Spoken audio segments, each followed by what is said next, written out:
Sometimes you see something that's so beautiful that you can only hope that the sound lives up to the expectations. Beauty is only worth it when the inside matches the outside, isn't it? This is a guitar handmade in the Czech Republic, packed with premium goodness like master-grade Sitka spruce top, Indian rosewood back and sides, stunning abalone inlays and a headstock to match.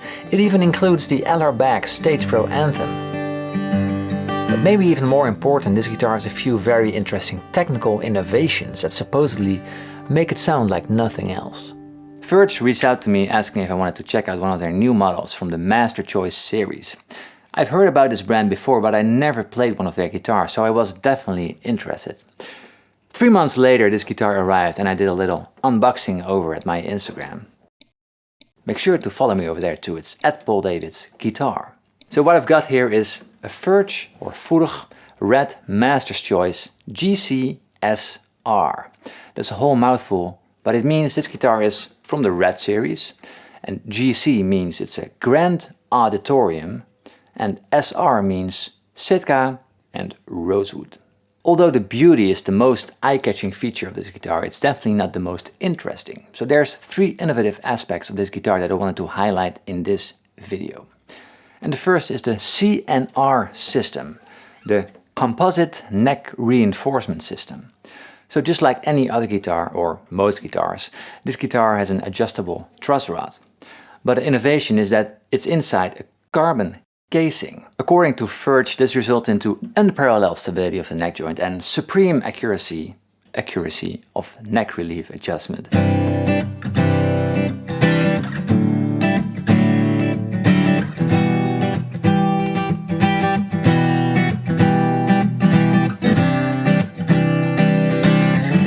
I didn't feel the need to adjust anything on the guitar just yet. The guitar plays fabulous out of the box.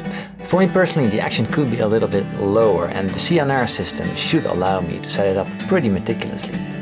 I played a few shows with it, played it in my house with fluctuating temperatures and humidity, and I'm always surprised how well it stays in tune. Even when recording this video, I didn't touch the tuners at all. There's a special alloy casting inside the heel that ensures a stable position.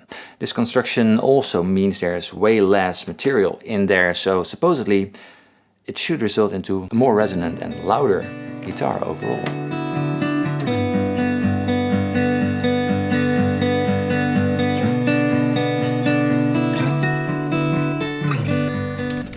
Sorry for interrupting this beautiful piece of music, but if you're interested to see how I record and mix my guitars to make them sound as beautiful and lush as this, just drop this video a like and let me know in the comment section. Let's move on.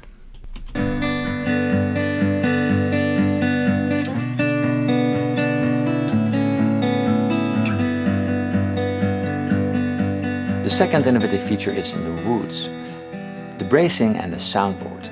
So they use a special voicing process to tune the soundboard. Usually a top has the same thickness overall, but on this guitar they sand down the top on specific places, so it has slight variations in thickness across this top. And when you think of it, this actually makes sense, right? Wood is a natural product and each piece is different. Even one piece can vary from spot to spot. So that is how they make sure that each piece of wood is entirely balanced.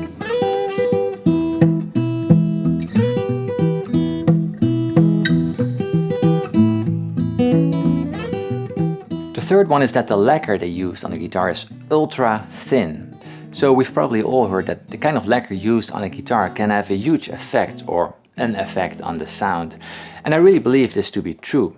And especially on the acoustics, where the resonance is such a big factor. You can see like a web just constraining the body from shaking. So to make that web or that lacquer ultra thin, but still with good protecting qualities, to me that makes a lot of sense. So how does all of this translate to the sound? Is this the best sounding guitar I've ever played?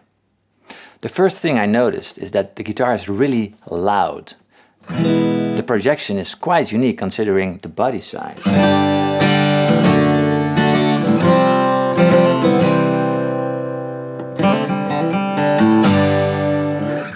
To me it almost sounds like a produced guitar, something that ends up on a record. There's a lot of clarity and high end.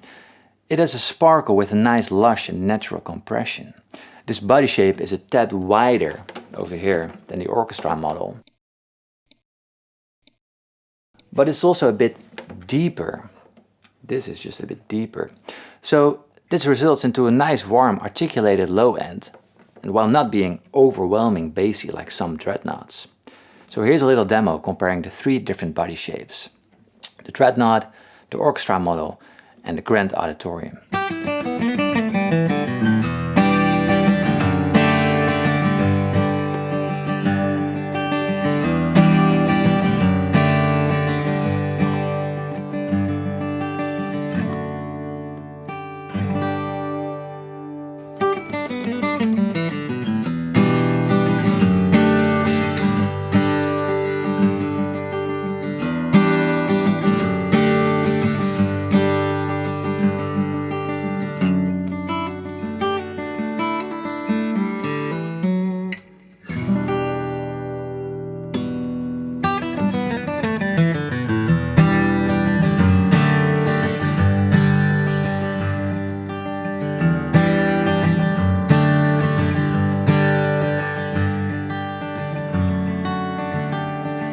Now this guitar is for sale here in Europe for a little over 3K, and that's definitely a lot of money.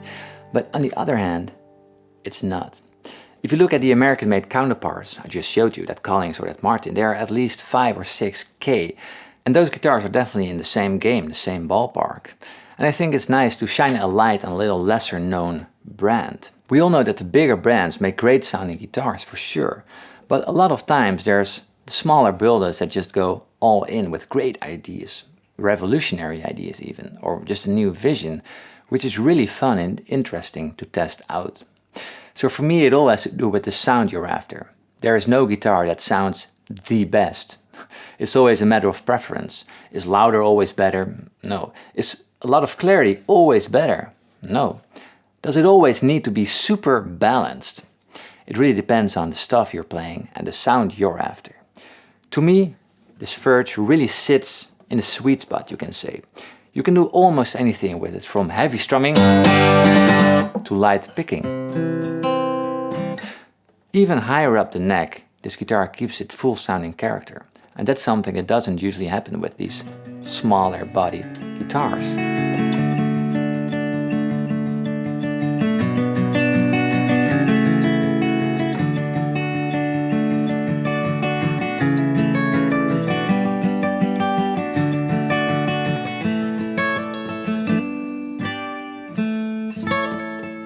This is a guitar with a real modern voice compared to the more traditionally built guitars. But this is a sound you have to be looking for. For me, this doesn't replace anything I already own, but it could be a very welcome addition, a different voice to what I already have.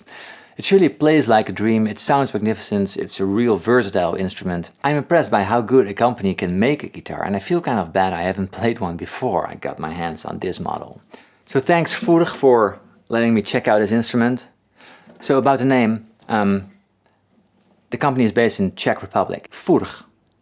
And me being Dutch, I can pronounce that ch, but a lot of people across the world can't pronounce that ch. So I guess most Americans say Furch. So Furch, Furch, Furch. Thanks all for watching. Tabs for everything I played are available on my Patreon page. Have a wonderful day, and please gently hit that subscribe and bell button if you want to be notified by my videos and support the channel. It means a lot. And of course that like button, but that's a no-brainer, right? I hope. Bye bye.